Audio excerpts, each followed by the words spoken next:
দর্শকরা খুল্লম খুল্লা আপনারা সবাইকে স্বাগত জানাচ্ছি। আপনারা ইতিমধ্যে জেনে গেছেন যে সুস্মিতা দেব বিজেপিতে যোগদান করেছেন। এটা অবশ্য প্রত্যাশিতই ছিল, কিন্তু তিনি যোগদান করার পর আমরা দেখলাম যে সোশ্যাল মিডিয়ায় বিজেপির কিছু কিছু কর্মী বা বিজেপি ছেড়ে গেছেন এমন এমন কিছু কর্মী খুব প্রকাশ করছেন এবং বলছেন যে সুস্মিতা দেবকে কেন বিজেপিতে আনা হলো, তাহলে আমরা এতদিন ছিলাম, আমরা কি করলাম। আরও কিছু কিছু লোক ওয়াশিং মেশিনের যে একটা সেটা বলছেন। দর্শক, আমি একটা কথা বলতে চাই, সুস্মিতার যে বিজেপিতে আসছেন এটা তো নতুন কোনো ঘটনা নয় যে অন্য দল থেকে বিজেপিতে আসছে। আপনারা যে বিজেপির যে 22 জন মুখ্যমন্ত্রী আছেন তার মধ্যে 16 জনই এসেছেন অন্য দল থেকে। আজকে যে আপনার বিজেপির এই বাড়বাড়ন্ত দেখছেন, এটা সম্ভব হয়েছে অন্য দল থেকে লোকেরা বিজেপিতে আসার জন্য। ত্রিপুরাতে বিজেপি ক্ষমতায় আছে, কংগ্রেসের আগে যারা কংগ্রেস থেকে ভেঙে বিজেপি হয়েছে তারাই তো। সুতরাং এবং আসামেও হিমন্ত বিশ্ব শর্মার নেতৃত্বে কংগ্রেস থেকে একটা বড় অংশ বিজেপিতে আসার পর বিজেপি 2016 সালের নির্বাচনটা জিততে পেরেছে।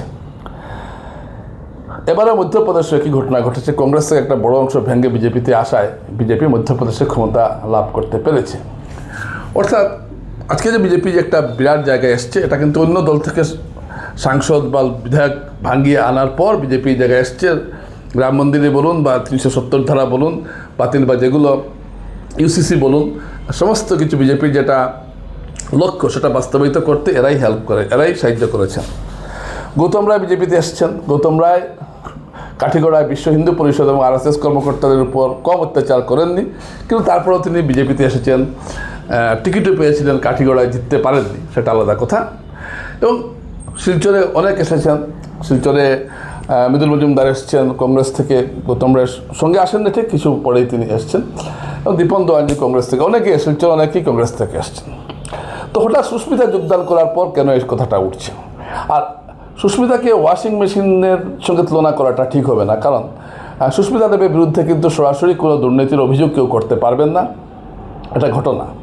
তিনি 2009 সাল থেকে শুরু করে 2011 সাল পর্যন্ত শিলচর পৌরসভার চেয়ারম্যান, তারপর 1.5 বছর বিধায়ক, তারপর 2014 থেকে 19 পর্যন্ত সাংসদ, তারপর 2021 থেকে রাজ্যসভার সাংসদ এবং এবার পদত্যাগ করলেন, আবার তিনি সাংসদ হতে যাচ্ছেন। সুতরাং এই তার ক্ষমতার সঙ্গে যে তার একটা দীর্ঘদিন ক্ষমতার বিভিন্ন পদে রয়েছেন, তার বিরুদ্ধে কিন্তু দুর্নীতির কোনো কিন্তু অভিযোগ আপনারা দেখাতে পারবেন না। তাই ওয়াশিং মেশিনের যে এক্সাম্পলটা দেওয়া হয় এটা কিন্তু তার ক্ষেত্রে খাটে না। এটা ঠিক যে সুস্মিতা দেব বিজেপিতে আসায় কাছাড় বিজেপি অনেকটাই ভারসাম্য নষ্ট হতে পারে এবং কতিপয় বিজেপি কর্মী খুব অসন্তুষ্ট। এবং আমি গতকাল দেখলাম বিজেপি থেকে পদত্যাগী বজরং দলের কর্মকর্তা মিঠুন নাথ অনেকগুলো প্রশ্ন করেছেন, সুস্মিতাকে কেন আনা হবে, সুস্মিতার আমলে আমাদের উপর অনেক অত্যাচার হয়েছিল, সুস্মিতার বাবা সন্তোষ দেব বিজেপি কর্মীদের উপর অনেক অত্যাচার করেছেন, র্যাগিং করেছে, এইসব কথা বলছেন। দর্শকরা, রাজনীতিতে এইসব কথার কোনো এখন আর এই যে রাজনীতিটা চলছে এখন, এইসব কথার কোনো অর্থ থাকে না। এখনকার রাজনীতি হলো যে আপনি যে কোনোভাবেও ক্ষমতা ধরে রাখবেন, মহাভারতের যুদ্ধের মতো। ধর্ম অধর্ম এসব কথা অবান্তর। এখন হলো রাজনীতিতে আপনি ক্ষমতা ধরে রাখবেন। সুতরাং বিজেপি চাইবে যে যেসব নেতা বিরোধীদের মধ্যে প্রভাবশালী তাদেরকে দলে টানতে, কারণ যে প্রভাবশালী নেতাকে দলে টানতে পারবে তখন এই দলটা স্বাভাবিকভাবেই দুর্বল হয়ে যাবে।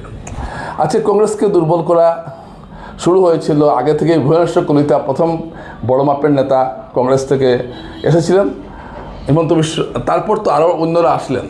তো এই যারা সবাই কংগ্রেসে ছিলেন, এই পুরো ব্যাচটা বিজেপিতে আসার পর বিজেপি আজকে আসামে এতটা ক্ষমতাশালী হতে পেরেছে, কারণ ব্যক্তিগত ক্ষমতার একটা বিরাট দাম রয়েছে। তাই বিজেপিরও একটা টার্গেট ছিল সুস্মিতা, এবং সুস্মিতাও দেখলেন যে আর এখন যে অবস্থা দাঁড়িয়েছে, কোনো হিন্দু নেতার অন্তরপক্ষে আসামে অন্য কোনো দলে থেকে রাজনীতি করা অসম্ভব, তাকে বিজেপিতেই যেতে হবে, এটা ঘটনা। যার জন্য শিলচর একমাত্র অভিজিৎ পাল আর কয়েকজন ছাড়া এখন মোটামুটি সবাই বিজেপিতেই চলে গেছে। উপায় নেই, কারণ হিন্দু হয়ে আপনি রাজনীতি করবেন অথবা বিজেপিতে যোগদান করবেন। একজন হিন্দু নেতার কাছে এর চাইতে একজন বিরোধী হিন্দু নেতার কাছে দ্বিতীয় কোনো বিকল্প নেই। তাই সুস্মিতাও এটা করেছেন, উপায় নেই, কারণ তৃণমূল কংগ্রেস করেছেন, তো সুস্মিতা সম্বন্ধে অনেক কিছু বলা যায়, বলার আছে, সেটা আলাদা কথা। অনেকে বলছেন যে এখন তিনি বলছেন তৃণমূলের দোষ বের করছেন, তৃণমূল সম্বন্ধে বলছেন। দেখুন, আপনি যখন এক দল ছেড়ে আরেক দলে যাবেন তখন সেই পুরনো দলের সমালোচনা তো করতেই হবে, এটা তো নিয়ম। সবাই করেছেন, হিমন্ত বিশ্ব শর্মা করেছেন, সবাই করেছেন। সর্বানন্দ সানোয়াল একসময় অঙ্গপথে ছিলেন, সবাই করেছেন। তাই পুরনো বিজেপিরা যদি মনে মনে দুঃখ পান সুস্মিতা আসায়, এটা কোনো যুক্তি নেই। কারণ সুস্মিতা আগে থেকেই তো বিজেপিতে এই ধারা চলছে। কমলাক্ষ দেবপ্রকাশ এসেছেন, কমলাক্ষ দেবপ্রকাশ বিজেপিতে যোগদান না করা সত্ত্বেও, যোগদানই করেননি, কিন্তু কাছাড় জেলা কমিটি এবং প্রদেশ কমিটি থেকে তার নাম প্রার্থী তালিকায়, প্রত্যাশীর তালিকায় গেছে। যিনি যোগদান করেনি তার নামও গেছে। অর্থাৎ এখানে দলের হাইকমান্ড যা চাইবে সেটাই হবে। তো এখানে আপনি জেলা স্তরের থেকে বড় বড় কথা বললে তো হবে না। মুখ্যমন্ত্রী একটা পরিষ্কার নির্দেশ দিয়েছিলেন জেলা কমিটিকে যে সুস্মিতা সম্বন্ধে যাতে কেউ কোনো পোস্ট না করে বা কোনো ধরনের মন্তব্য না করে। কারণ যেহেতু সুস্মিতা শিলচরের, তাই শিলচরের যারা বিজেপি যারা করেছেন ছোটোবেলা থেকে, তাদের দেব পরিবারের প্রতি একটা ক্ষোভ থাকবে, এটা খুব স্বাভাবিক কথা। কারণ তারা যে রাজনীতিটা করেছেন, দেব পরিবারের বিরুদ্ধে করেছেন, কংগ্রেসের বিরুদ্ধে করেছেন, তখন দেব পরিবার আর কংগ্রেস মানে কি বলতে হবে, হরিও লাত্তা একই জিনিস। যা দেব পরিবার তাই কংগ্রেস, যা কংগ্রেস তাই দেব পরিবার। সুতরাং তাদের একটা খুব থাকবেই, এবং এর একটা বহিঃপ্রকাশ ঘটার সম্ভাবনা মুখ্যমন্ত্রী হয়তো আগে থেকেই আজ করেছেন, এবং যেটা ঘটছেও। তাই আমার মনে হয় যে এই যে আপাতত একটা যে বিদ্রোহ আমি দেখছি বিজেপির অন্দরমহলে, বিদ্রোহ একটা আছে। যেমন গতকালে আমার জানা মতে প্রভাবশালী 2-3 জন নেতা এই বিষয়গুলো নিয়ে একটা জায়গায় আলোচনা করেছেন, কিন্তু তারা আলোচনা করলেও খুব যে একটা লাভ হবে এমন নয়। কারণ বিজেপি এই দিকেই যাচ্ছে এখন, একটা আমি তো আগেই বলেছি একদলীয় শাসনের দিকে দেশটা যাচ্ছে। এবং সুস্মিতা দেবকে একমাত্র একজন নেতা ছিলেন যাকে আনা বিজেপির বাকি রয়ে গেছিল, এবং সেই কাজটা হয়ে গেছে। একমাত্র হিন্দু নেতা যিনি সুন্দর করে তার বক্তব্য উপস্থাপন করতে পারেন, যিনি সুন্দর করে সংসদে দাঁড়িয়ে কথা বলতে পারেন, এবং যাকে মানুষ ফলো করে বা মানে, এরকম একজন নেত্রীকে বিজেপিরও প্রয়োজন রয়েছে। দলের বক্তব্যকে সঠিকভাবে সংসদে উপস্থাপন করা, সংবাদ মাধ্যমের কাছে উপস্থাপন করা, এটা সুস্মিতাকেও ভালো করে জানেন, যেটা অনেকেই জানেন না। সুতরাং এটা যেমন সুস্মিতার জন্য দরকার ছিল বিজেপির জন্য তেমন সুস্মিতাকে দরকার ছিল। এটা তো এখানে বললে তো হবে না। সুতরাং বিজেপি এখন যেদিকে যাচ্ছে সেই ধারার সঙ্গে সুস্মিতা বিজেপিতে আসাটা পুরোপুরি খাপ খাইয়ে যায়।